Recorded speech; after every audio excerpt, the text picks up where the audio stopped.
Avez-vous déjà eu l'impression que l'univers vous forçait à ressentir chaque parcelle d'une trahison en temps réel? C'est ce que j'ai vécu, devant la porte fermée des toilettes le jour de mon mariage, écoutant les gémissements de ma femme, celle à qui je venais de dire « oui ». Je pensais que le pire serait une averse pendant la cérémonie. En réalité, une tempête bien plus violente faisait rage dans le couloir, avec une robe déboutonnée et une jupe relevée. Ce qui s'est passé ensuite? Disons que j'ai transformé notre lune de miel de rêve en une croisière vers une nouvelle vie avec la personne que j'étais destiné à aimer depuis toujours. Je me souviens encore de la lumière du soleil sur les vignes cet après-midi-là, comme si le ciel lui-même nous offrait un éclairage parfait pour une journée idéale. Nous étions dans un domaine charmant à 40 minutes d'Aix-en-Provence, entouré de rosiers en fleurs et de rangées de vignes dignes d'une carte postale. Tout le monde me répétait à quel point j'avais de la chance. Camille était magnifique, tout droit sortie d'un magazine de mariage, boucles blondes, yeux verts éclatants, une silhouette qui attirait tous les regards. Même moi, j'étais ébloui en la voyant remonter l'allée. Je me demandais, comment ai-je pu séduire une femme pareille? Mais voilà. Derrière cette beauté se cachait une autre personne. Camille était compliquée. Toujours en quête d'attention. Toujours à vouloir imposer sa volonté. Si quelque chose n'était pas parfait, elle explosait criant sur le fleuriste, insultant un serveur pour un citron manquant, menaçant de renvoyer notre organisatrice de mariage à cause des nappes. Je mettais ça sur le compte du stress. Je me disais qu'elle avait des exigences élevées, qu'elle tenait à ce que tout soit parfait. En vérité, je me mentais à moi-même depuis des années. Nous étions ensemble depuis 4 ans. Cohabitant depuis 2. Et pendant tout ce temps, il y avait des signaux d'alerte aussi évidents qu'un drapeau tricolore. Camille avait l'habitude de mentir par omission. De petits mensonges au début. Puis des manipulations flagrantes. Je la surprenais à envoyer des messages à des hommes qu'elle qualifiait de « simples amis ». Une fois, elle avait disparu toute une nuit après un « week-end entre filles » et était rentrée avec un nouveau collier, soi-disant acheté en solde sans reçu. Vous savez comment ça se passe. Mais j'ignorais tout ça. Parce que l'amour rend idiot. La cérémonie s'était déroulée sans accroc. Tout le monde a applaudi quand nous nous sommes embrassés. Je me souviens avoir pensé, ça y est, on a réussi. Un mélange de soulagement et de fierté m'envahissait. Camille souriait sur les photos, posait comme une professionnelle, riait avec ses parents comme si elle n'avait pas piqué de crise pendant des semaines. J'en étais à mon 2e pastis quand sa demoiselle d'honneur, sa cousine Élodie, m'a approché et m'a demandé « Tu as vu Camille ?» Elle a disparu il y a un quart d'heure. J'ai pensé qu'elle faisait une pause. Peut-être un retocage de maquillage. Sa robe semblait inconfortable, et elle n'avait presque rien mangé de la journée. J'ai d'abord haussé les épaules. Mais 5 minutes plus tard, elle n'était toujours pas revenue, et une sensation désagréable me picotait la nuque. J'ai commencé à demander autour de moi. Personne ne l'avait vue. Ni ses parents, ni ses amis. Puis j'ai remarqué qu'un des témoins, Lucas, manquait aussi. Lucas et moi n'étions pas proches. C'était un ami de la mariée. Un type de ses années à l'université. Beau parleur, toujours avec un parfum si fort qu'il pouvait étouffer un taureau. Quelque chose chez lui me dérangeait depuis le début, mais Camille avait insisté pour qu'il soit dans l'équipe des témoins. Ça ne serait pas pareil sans lui, avait-elle dit. Mon estomac s'est noué. Je me suis dirigé vers le couloir où se trouvaient les toilettes, passant devant les porte-manteaux et la table des cadeaux. Plus je m'éloignais de la musique, plus j'entendais autre chose. D'abord faibles des rires étouffés. Puis, des gémissements. Comme si quelqu'un essayait d'être discret, sans y parvenir. Mon ventre s'est retourné. Je me suis dit que j'étais paranoïaque. Mais les sons devenaient plus nets à mesure que j'approchais. Je me suis arrêté devant la porte des toilettes pour femmes et j'ai attendu. Rien. Silence. Mais j'aurais juré entendre un mouvement. J'ai frappé. Pas de réponse. J'ai poussé la porte. Verrouillée. Alors, j'ai fait ce que tout homme furieux et trahi aurait fait. J'ai enfoncé la porte d'un coup de pied. La porte s'est ouverte violemment et a claqué contre le mur carrelé. Et là, elle était là, Camille. Ma femme depuis à peine 4 heures. Penchée sur le lavabo, robe relevée, joues rouges. Et derrière elle, pantalon à moitié baissé, Lucas. Ils se sont figés. Comme des cerfs pris dans les phares d'une voiture. Pendant un instant, je n'ai pas pu bouger.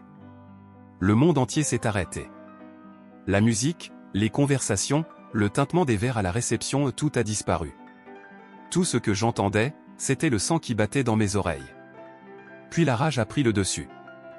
Je me suis rué sur Lucas, l'ai attrapé par les cheveux, et fait quelques gestes brusques, et en un instant, il était à terre. Du sang tachait ses vêtements. Il n'a même pas essayé de résister, et même s'il l'avait fait, il n'aurait pas eu la force de me tenir tête. Camille s'est mise à pleurer, tirant sa robe vers le bas, balbutiant « Attends, attends, ce n'est pas ce que tu crois. » C'est là que j'ai ri. Pas un vrai rire. Quelque chose de plus sombre. Amer et brisé. C'est exactement ce que je crois, ai-je craché. Sale, menteuse, égoïste, je n'ai même pas fini. Je me suis retourné et je suis parti. Je ne pouvais plus les regarder une seconde de plus. En m'éloignant, je l'entendais sangloter derrière moi. Elle criait mon nom. Disait, s'il te plaît, comme si ce mot avait encore un sens. Je n'ai pas dit un mot de plus. J'ai continué à marcher. Mon mariage s'est terminé avec moi, debout dans le parking du domaine, sous le même coucher de soleil doré qui semblait béni quelques heures plus tôt. J'ai allumé une cigarette, la première depuis des années, et je suis resté là, à inspirer la fumée, à la laisser me brûler. C'était le moment où j'ai cessé d'être son mari. Et celui où j'ai commencé à devenir quelqu'un d'autre. Mon mariage s'était transformé en un brasier dont je ne voulais plus faire partie. Je suis monté dans mon vieux Renault, j'ai claqué la portière et je suis resté un instant à fixer le volant. Une rage froide, constante, viscérale. J'ai démarré et je n'ai pas regardé en arrière. J'ai tout laissé derrière moi. Les invités. Le groupe de musique. Le repas hors de prix. Mes parents étaient là. Les siens aussi. Des gens venus de loin, des amis que je n'avais pas vus depuis des années. Peu importe. Je ne devais rien à personne à ce moment-là. En quittant le parking, mon téléphone a commencé à s'affoler. Un coup d'œil à l'écran, appels, messages, notifications incessantes. Le nom de Camille apparaissait toutes les quelques secondes. Celui d'Élodie aussi, et même celui de mon témoin, Thomas. J'ai retourné le téléphone et l'ai jeté sur le siège passager. Je n'avais pas besoin d'excuses. Ni d'explications. Ni d'une histoire larmoyante pour effacer ce que j'avais vu de mes propres yeux.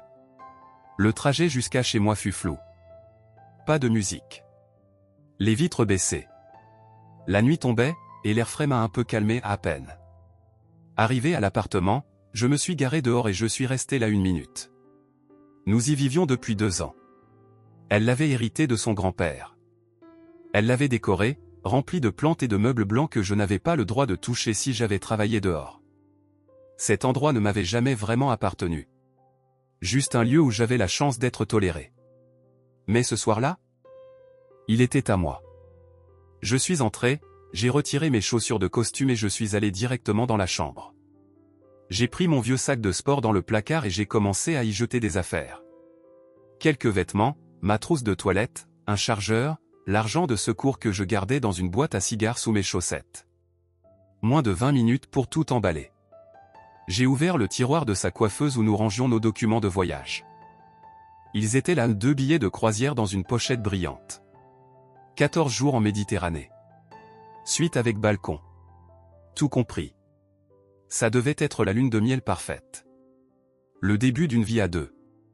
Eh bien, plus maintenant. J'ai pris les 2 billets. J'ai aussi pris l'enveloppe d'argent d'urgence cachée dans le congélateur. J'avais mis de côté cet argent pendant des mois, en lui disant que c'était pour des détails de dernière minute pour le mariage. Amusant, comme les choses tournent.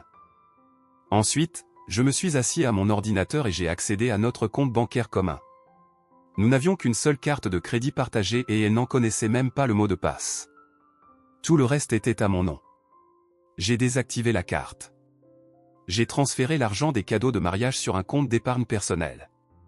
J'ai appelé la hotline de la banque, ouverte 24h24, et leur ai demandé de geler toutes les transactions que je n'avais pas autorisées. Elle n'aurait plus un centime de moi. Une fois cela fait, j'ai réservé une chambre d'hôtel à Marseille. Rien d'extravagant, juste calme, propre, et assez loin pour que personne ne devine où j'étais. J'ai payé 2 nuits d'avance.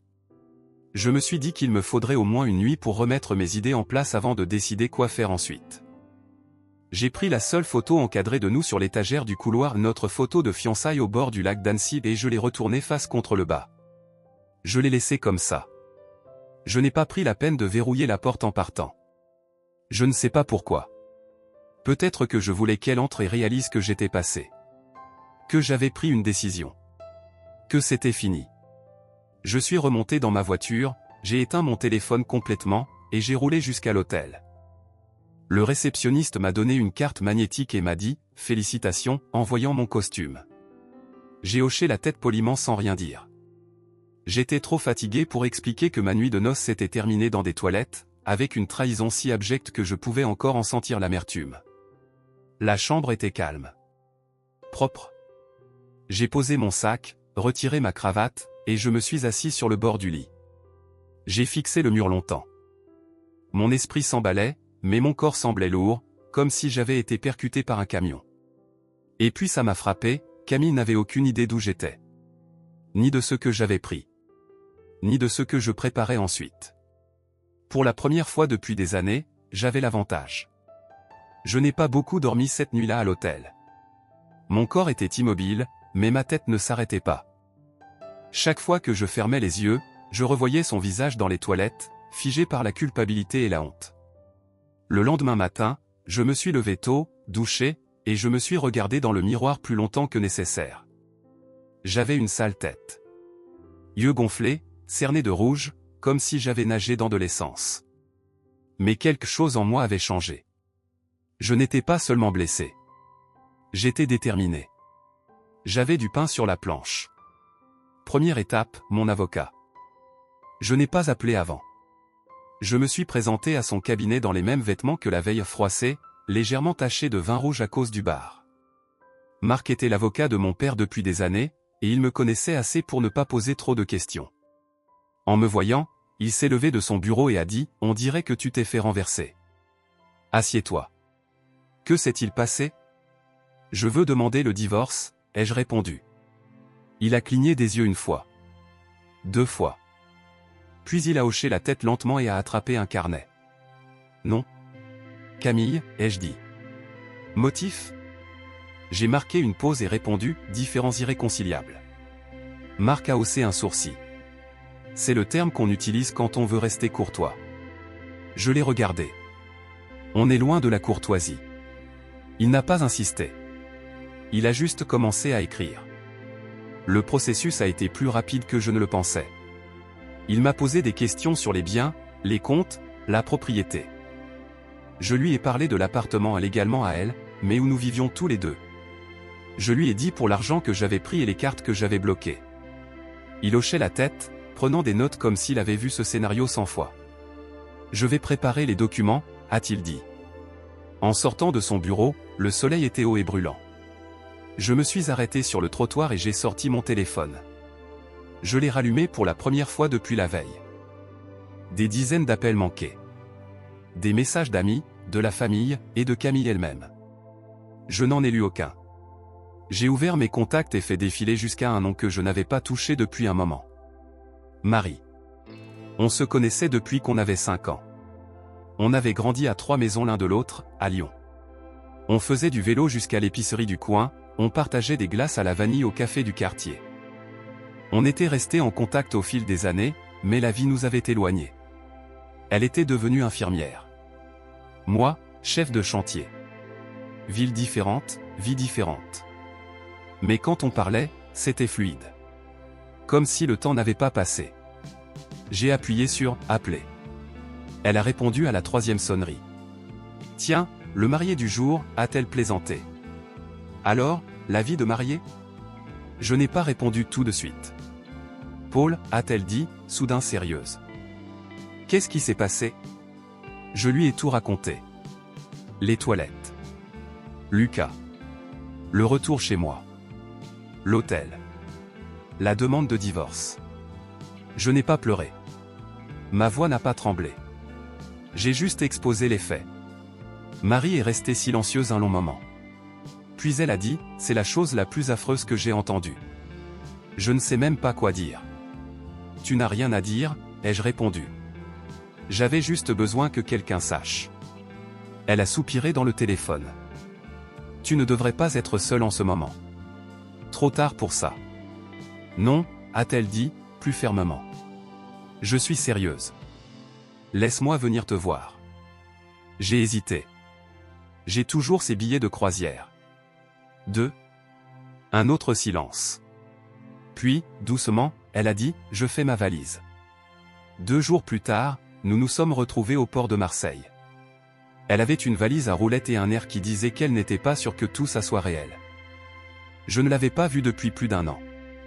Elle portait une casquette et un jean, et je dois être honnête, je me sentais plus à l'aise à ses côtés que pendant toutes mes fiançailles avec Camille. Nous sommes montés à bord, avons donné nos passeports, récupéré les clés de la cabine. Suite avec balcon. Grand lit. Camille avait insisté pour cet upgrade, disant que c'était non négociable. J'étais content maintenant qu'elle l'ait exigé. La vue était incroyable. La première nuit sur le bateau était étrange. On s'est assis sur le balcon avec quelques verres en silence. On regardait les vagues défiler. Elle m'a demandé si j'allais bien. Je lui ai dit que je ne savais pas encore. Mais je n'étais pas en colère. Pas à ce moment-là. J'étais fatigué. Vidé. Comme si j'avais porté un fardeau énorme sans m'en rendre compte, et qu'il avait disparu, ne laissant qu'une douleur sourde là où il était. Marie n'a pas essayé de combler le silence. Elle était juste là, avec moi. Ça valait plus que tout. Le lendemain matin, on a fait livrer le petit déjeuner en cabine, croissants, fruits, café noir. On a regardé les mouettes suivre le bateau pendant des kilomètres. On parlait peu, mais on n'en avait pas besoin. Chaque fois que je la regardais, je me rappelais une version de moi qui se sentait en sécurité, pas tordu ni blessé par quelqu'un en qui j'avais confiance. C'était bizarre. Mais c'était juste. Comme si cette croisière n'était pas la fin de quelque chose. Peut-être le début de quelque chose que j'aurais dû voir il y a longtemps. D'après ce qu'on m'a raconté plus tard, Camille n'est même pas restée au domaine après mon départ. Apparemment, une fois que la rumeur s'est répandue que j'étais parti en trombe et que quelqu'un a dit « il l'a trouvé dans les toilettes », les gens ont commencé à comprendre.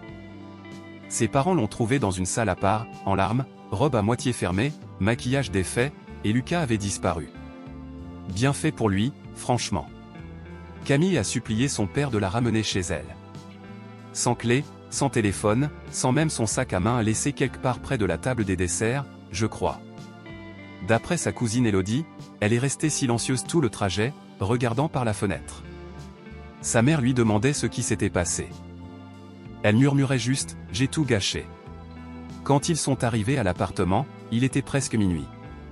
J'étais déjà parti. Ils sont entrés, et on aurait dit qu'un fantôme était passé. Mes affaires ont disparu. Pas tout, bien sûr. Juste l'essentiel. Ce qui comptait. Ce que j'ai laissé, c'était ce qui n'avait plus d'importance. Elle a fait 2 pas dans l'appartement, toujours en robe blanche, et s'est figée en voyant l'écran plat fendu en son centre.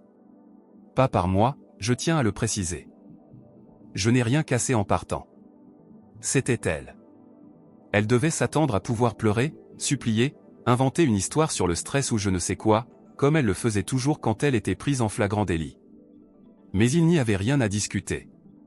J'étais parti. Et le silence de l'appartement a dû la frapper plus fort que n'importe quel mot. Un ami commun m'a dit plus tard qu'elle a perdu pied. D'abord, elle est restée plantée au milieu du salon, fixant le meuble télé vide. Puis elle a ouvert les tiroirs, cherchant mes clés, mon portefeuille, mon chargeur, n'importe quoi pour suggérer que je n'étais pas vraiment parti. Elle n'a rien trouvé. Elle a claqué un tiroir. Puis un autre. Puis le placard sous l'évier. Elle a vérifié la penderie, ouvert la porte de la salle de bain, soulevé un coin du tapis comme si j'avais pu laisser un mot. Elle n'a rien trouvé. Je n'avais rien laissé. Puis est venu le gâteau de mariage. On avait payé une fortune pour ce truc 4 étages, génoise vanille, glaçage blanc avec des roses en sucre assorties à son bouquet. Elle l'a saisi par la base, a crié quelque chose d'incompréhensible, et l'a jeté contre le mur. Il a éclaté dans un mélange collant de crème et de miettes. Quelques fourchettes en plastique de la réception y étaient encore plantées. Son père est resté là, à regarder. Il n'a rien dit. Il s'est juste retourné et est sorti. Je suppose qu'elle s'est assise par terre après ça. Toujours en robe, pieds nus, cheveux défaits. À sangloter. Pas des larmes discrètes. Des pleurs violents, profonds. Le genre qui vient quand la vérité vous rattrape et qu'il n'y a plus personne à qui mentir. L'appartement était à elle. Techniquement, il l'avait toujours été. Son grand-père le lui avait légué. Elle ne me laissait jamais l'oublier. À chaque dispute, elle disait « c'est chez moi ». Je ne l'avais jamais contredite. Ce qu'elle n'avait pas prévu, c'est que je prendrais ce qui comptait avant qu'elle puisse s'en servir contre moi. L'argent qu'on gardait dans le coffre? Disparu. Les billets de croisière? Disparu. La petite collection de pièces anciennes que mon oncle m'avait laissée? Emballée et sécurisée. Elle pensait rentrer pour une dispute. Peut-être une engueulade, peut-être une de ces performances larmoyantes avec des yeux de chien battus et des mains jointes en faux remords. Elle avait toujours un tour dans son sac quand elle se faisait prendre. Mais je ne lui ai pas donné l'occasion. Elle est rentrée dans un placard vidé, un espace où l'homme qu'elle avait épousé vivait avant. Et ça, je crois, ça a fait plus mal que tout ce que j'aurais pu dire. Marie et moi, on se connaissait depuis qu'on avait 5 ans. Elle faisait partie du décor de ma vie. Même après le lycée, quand nos chemins se sont séparés, on est resté en contact. Pas toutes les semaines, pas toujours régulièrement, mais assez. À chaque conversation, c'était comme enfiler un vieux pull familier, chaleureux, et toujours à ma taille. Quand elle a accepté de m'accompagner en croisière, je ne savais pas à quoi m'attendre. Ce n'était pas censé être romantique. Honnêtement, je crois qu'on cherchait tous les deux une échappatoire à moi, des décombres de mon mariage, elle, de la routine de son boulot et des poids qu'elle portait en silence. C'était une décision impulsive qui, bizarrement, avait plus de sens que tout le reste dans ma vie à ce moment-là. Au 3e jour, quelque chose a changé. On riait plus. On mangeait plus lentement. On passait plus de temps ensemble, sans avoir besoin de combler chaque silence. Je me suis mis à remarquer des détails que je n'avais pas vus depuis des années, la façon dont elle inclinait la tête quand elle réfléchissait, comment elle coinçait ses cheveux derrière son oreille quand il y avait du vent, comment son sourire commençait toujours dans ses yeux. J'ai réalisé à quel point c'était agréable d'être près de quelqu'un qui n'attendait rien de moi. Quelqu'un qui ne cherchait pas à me changer, à me culpabiliser, ou à ramener chaque conversation à elle. Marie écoutait. Elle se souciait. Et je commençais à me sentir moi-même à nouveau. Le 4e jour, on a accosté à Nice. On est descendu du bateau et on a marché sur la plage pieds nus, chaussures à la main, laissant les vagues lécher nos chevilles. Elle portait une robe d'été bleu clair, simple, sans chichi, et ça m'a frappé à quel point elle semblait en paix. Pas dans un style tape à accent grave-l'œil. Juste, paisible. Comme quelqu'un qui pourrait vous réapprendre à respirer après que vous ayez oublié comment faire. On s'est arrêté dans un petit bar sur la plage et on a commandé des cocktails glacés aux noms imprononçables. On n'a pas parlé de Camille. Ni du mariage, ni de Lucas. Pour la première fois depuis des semaines, je n'y pensais plus. Ce soir-là, on s'est réassis sur le balcon, l'eau sombre et infinie sous nous, les étoiles brillantes au-dessus. On avait dîné, partagé une bouteille de rosé, et on était juste, silencieux. Apaisé. Marie m'a regardé et a dit, « Je peux te poser une question ?» Bien sûr. Pourquoi tu ne m'as jamais invité à sortir, à l'époque? J'ai ri, pris au dépourvu. Parce que je pensais que je n'étais pas à la hauteur. Elle a secoué la tête en souriant. Tu as toujours été à la hauteur. Tu ne l'as juste jamais vu. Sa façon de le dire calme, assurée m'a frappé en plein cœur. En la regardant, j'ai vu 20 ans d'occasions manquées, toutes condensées dans cet instant. Le lendemain, tout semblait différent. Plus proche. On s'est promené main dans les marchés, on a partagé des beignets de fleurs de courgettes et des petits verres de pastis. On a dansé maladroitement sur la musique d'une place. On a pris un taxi pour rentrer au bateau, appuyés l'un contre l'autre tout le trajet. Au 5e jour, les frontières entre confort et quelque chose de plus grand ont commencé à s'estomper. Ce n'était pas prévu. Ce n'était pas théâtral. C'est juste arrivé, doucement, naturellement, comme une profonde inspiration après avoir retenu son souffle trop longtemps. On s'est allongé sur des chaises longues ce soir-là, enveloppés dans des serviettes, regardant l'océan scintiller sous la lune. Je lui ai raconté des choses que je n'avais dites à personne, pas même à Camille. À quel point je me sentais perdu ces dernières années, comme un étranger dans ma propre vie. Elle a écouté. Et quand elle a parlé, Ce n'était pas pour me réparer, c'était pour me dire que je n'étais pas brisé. Ça ne ressemblait pas à un rebond, ni à une tentative désespérée de me distraire. C'était comme si j'avais enfin trouvé ce qui me manquait. Comme si tout ce que je cherchais au mauvais endroit était là, à mes côtés, depuis toujours. Nous sommes rentrés à Marseille un dimanche matin. La croisière avait été comme une parenthèse dans une autre vie, une où je pouvais respirer à nouveau, où les choses avaient un sens pour la première fois depuis des années. Me réveiller à côté de Marie ce dernier matin, entendant la corne du bateau résonner contre la côte, je savais que ce voyage m'avait changé pour de bon. Je n'étais plus l'homme brisé qui avait embarqué depuis une chambre d'hôtel. Et je savais une chose de plus, je ne voulais pas redevenir celui que j'étais avant. Marie et moi étions à la rambarde du pont supérieur, sirotant nos cafés, regardant le port apparaître. Il y avait un calme entre nous, celui qu'on ressent quand on est exactement là où on doit être. J'avais passé tellement de temps à croire que l'amour devait être dramatique, plein de tensions et de grands gestes. Mais là, avec elle, j'ai réalisé que le vrai amour est simple. Silencieux. Comme une profonde inspiration. De retour dans la cabine, elle a commencé à ranger ses affaires. J'ai ouvert ma valise, sorti un t-shirt propre, et me suis assis sur le bord du lit. Elle m'a jeté un regard par-dessus son épaule et a souri. Presque prêt, a-t-elle demandé. J'ai hoché la tête lentement, la regardant plier ses vêtements en pile nette. Et, Marie ? Oui. J'ai dégluti. Ne ris pas. Promis, a-t-elle dit, s'arrêtant en plein pliage. Je pense qu'on devrait se marier. Elle a cligné des yeux. Quoi ? Je sais que ça semble rapide. Ça l'est probablement. Mais je te connais depuis toujours. Et après tout ce qui s'est passé cette semaine, je n'ai jamais été aussi sûr de quoi que ce soit. Elle s'est assise à côté de moi, silencieuse. Tu n'as même pas de bague. J'ai le temps d'en trouver une. Mais je ne voulais pas attendre pour te le dire. Elle a baissé les yeux sur ses genoux, souriant pour elle-même, puis m'a regardé et a dit « D'accord. » D'accord ? Ai-je répété. Elle a hoché la tête. Allons-y. C'était tout. Pas de grande demande. Pas de genoux à terre ni de restaurant éclairé aux chandelles. Juste deux personnes dans une cabine de bateau, entourées de valises à moitié faites et de cartes souvenirs, décidant qu'ils avaient peut-être enfin trouvé la bonne voie. On s'est enlacé longtemps. Aucun de nous n'a beaucoup parlé après ça. Il n'y avait rien d'autre à dire. Le bateau a commencé à débarquer les passagers peu après.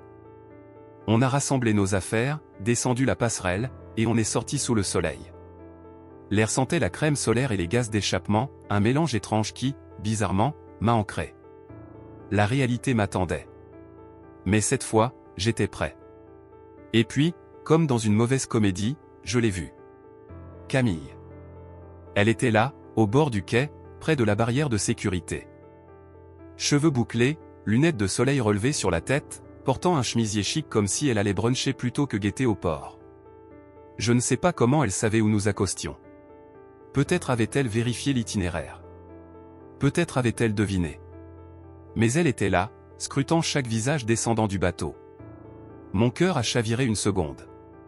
Pas parce qu'elle me manquait loin de là, mais parce qu'une partie de moi espérait ne plus jamais la revoir. J'ai ralenti.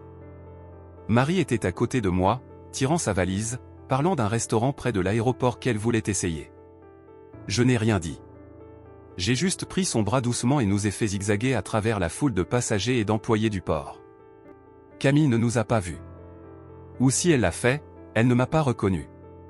J'avais rasé ma barbe sur le bateau. Mis des lunettes de soleil. Porté une casquette. C'était assez pour passer inaperçu. On a atteint le parking sans un mot. Je ne me sentais pas coupable. Ni de l'avoir évité. Ni d'être parti sans confrontation. Je lui avais déjà trop donné des années de loyauté, de patience, à essayer de construire une vie avec quelqu'un qui n'avait aucun intérêt à la partager avec moi. Elle ne méritait pas d'explication. Elle méritait des conséquences. On a loué une voiture et roulé jusqu'à la ville. On a trouvé un bistrot et pris un petit déjeuner. C'était la première fois depuis des jours qu'on n'avait pas d'horaire, et je crois qu'on l'a tous les deux ressenti. Cet après-midi-là, je me suis arrêté à un bureau de poste et j'ai envoyé les papiers du divorce. Marc, mon avocat, les avait finalisés pendant la croisière.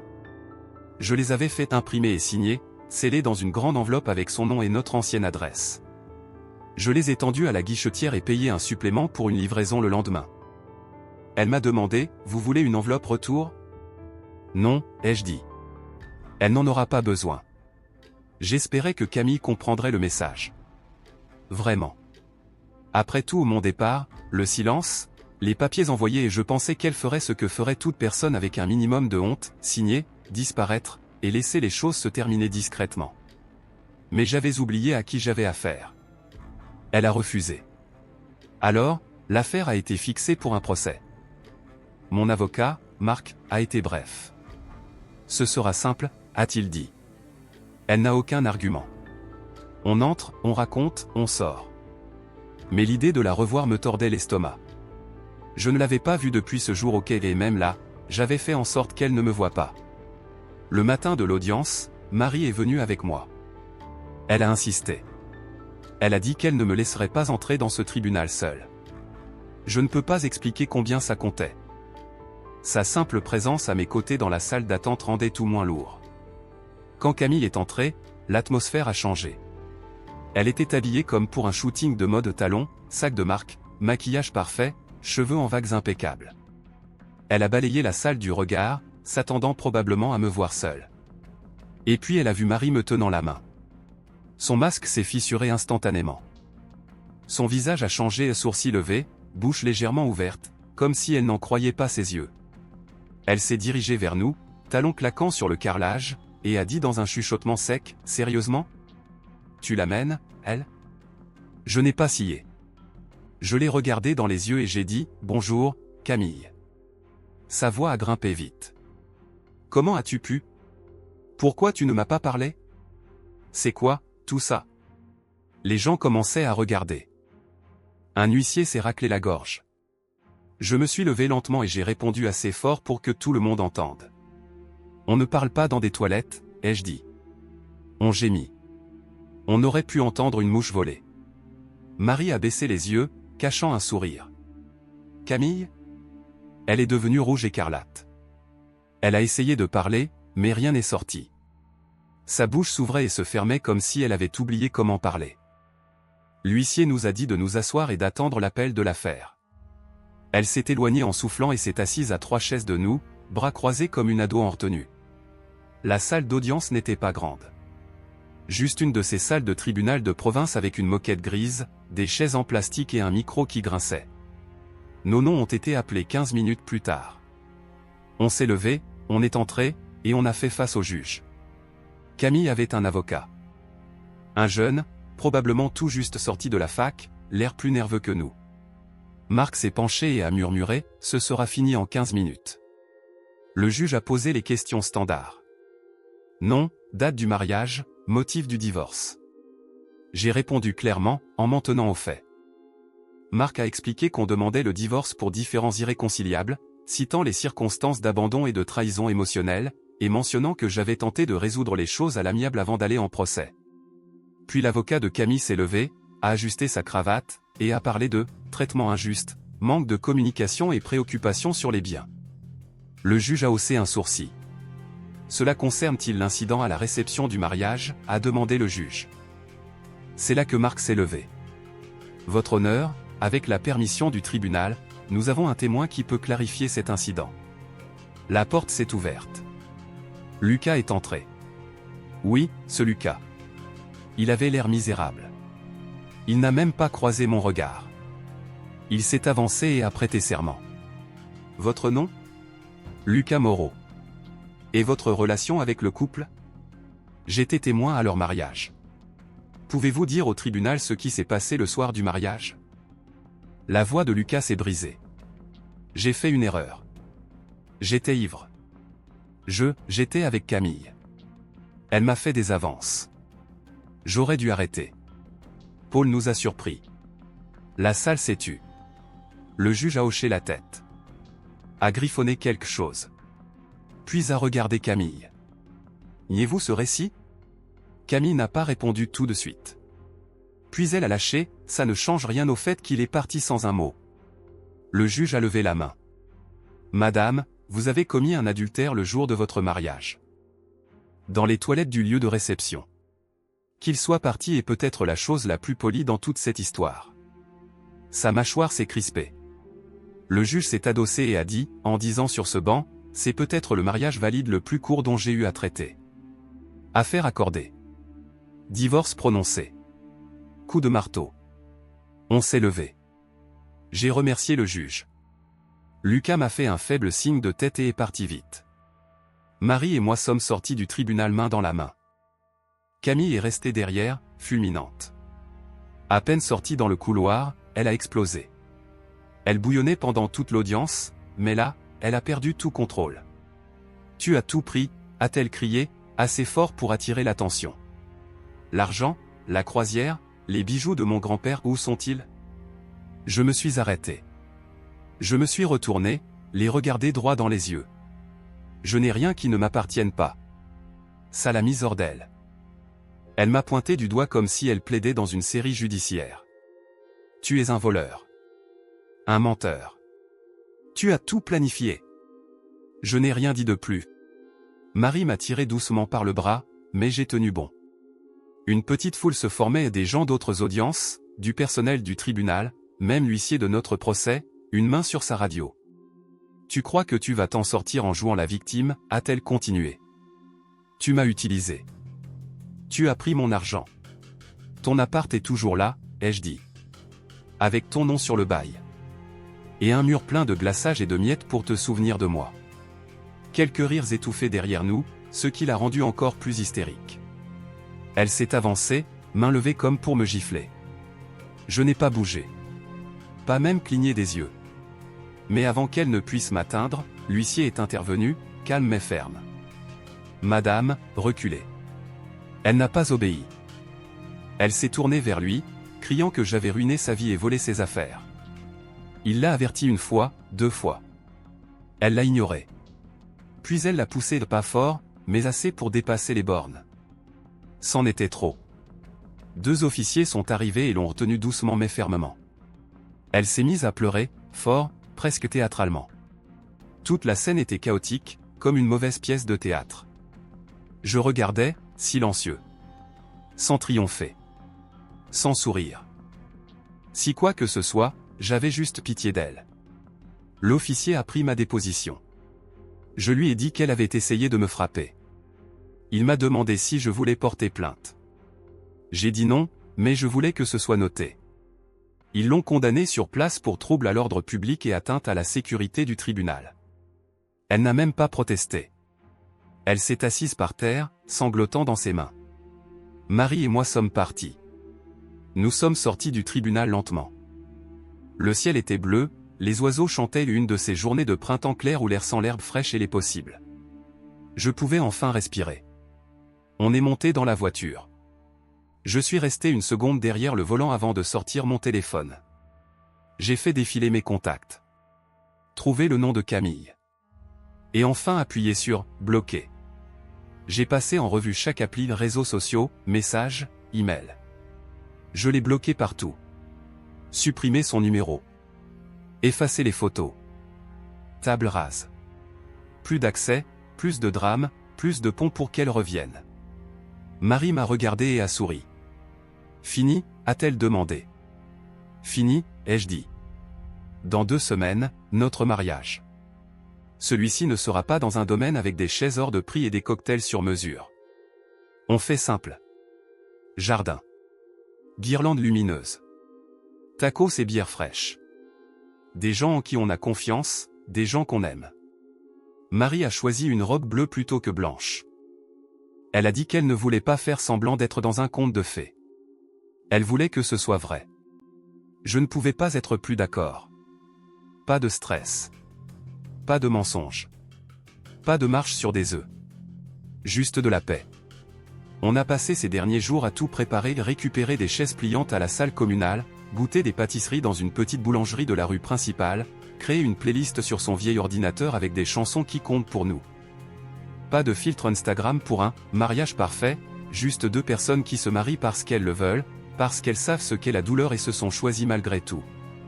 Parfois, Je me réveille encore en m'attendant à sentir ce nœud dans ma poitrine, celui qui venait de me demander quelle serait la prochaine tromperie ou l'humeur de Camille ce jour-là. Mais maintenant, je me retourne, je vois Marie avec ses cheveux en bataille et son bras sur ma poitrine, et ce nœud a disparu. Il a été remplacé par autre chose. De l'espoir. Pas celui qu'on feint, ni celui qu'on chasse. Juste celui qui est calme. Celui qui vous fait respirer plus profondément et rire plus fort. Celui qui vous permet de vous asseoir en face de quelqu'un au petit déjeuner et de savoir que vous êtes exactement là où vous devez être. J'ai passé des années à croire que l'amour devait être fait de feu et de chaos. Il s'avère qu'il devait juste être honnête. Et cette fois, j'ai enfin fait le bon choix. Partagez votre avis dans les commentaires. Que feriez-vous si vous découvriez que votre partenaire vous trompait le jour de votre mariage? Si vous avez aimé cette histoire, abonnez-vous à la chaîne et likez-la.